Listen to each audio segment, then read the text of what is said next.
It's January 9. According to the standards of modern armies, a unit that has lost more than 30% of its personnel killed, wounded or sick is considered unfit for further combat. And it is not possible to simply add new soldiers in place of those who have dropped out. It does not work that way. Even experienced soldiers need to learn to work together, learn to understand each other without words, and literally feel each other. Therefore, units with heavy losses are usually withdrawn from the front for renewal. This is how the process of integrating new fighters is called. But the Russians, as far as I can see, do not have any renewals. They throw into attack units that have lost not 30, but 50 and even 70% of their personnel. No one teaches the recruits to understand their comrades. They are sent into the battle without any attempts to integrate them into the collective. Putin behaves as if he has endless reserves of people, as if he can drive battalion after battalion to death day after day, month after month.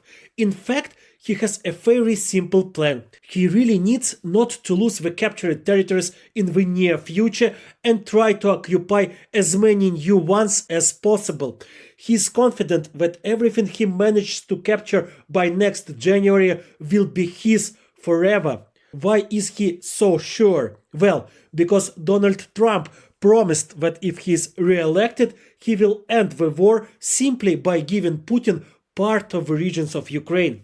This is nonsense from start to finish. First, it is not for Trump to dispose of Ukrainian territory. Let him give Putin his Mar-a-Lago.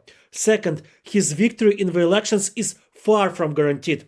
Well, and third, he, as often happens to him, may change his mind.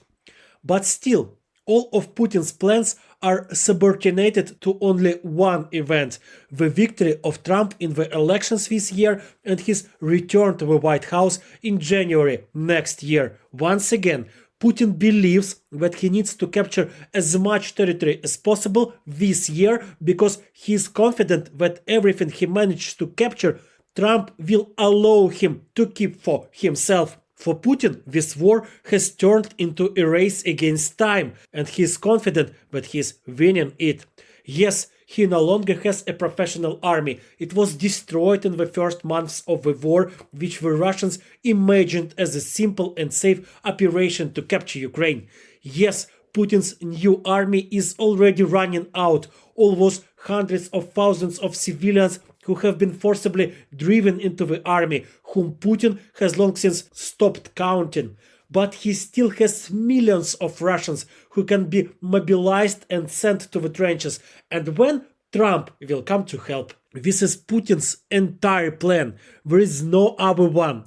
To overwhelm the Ukrainian army with cannon fodder in anticipation of Trump's return. Trump, by the way, does not understand not only that the Ukrainians will not agree to give up their lands, he does not understand the even more important thing, that any concessions to Putin will not stop the war, that he perceives these concessions as a sign of weakness. The war will not end either with Trump's victory or with any other political event.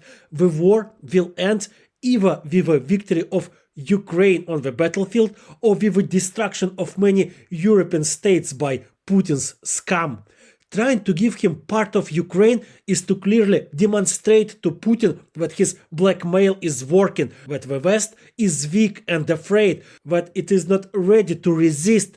Putin will eagerly cling to this part in order to eventually start a new offensive from it, not only on Ukraine, but the entire free world. So pass it on to Trump.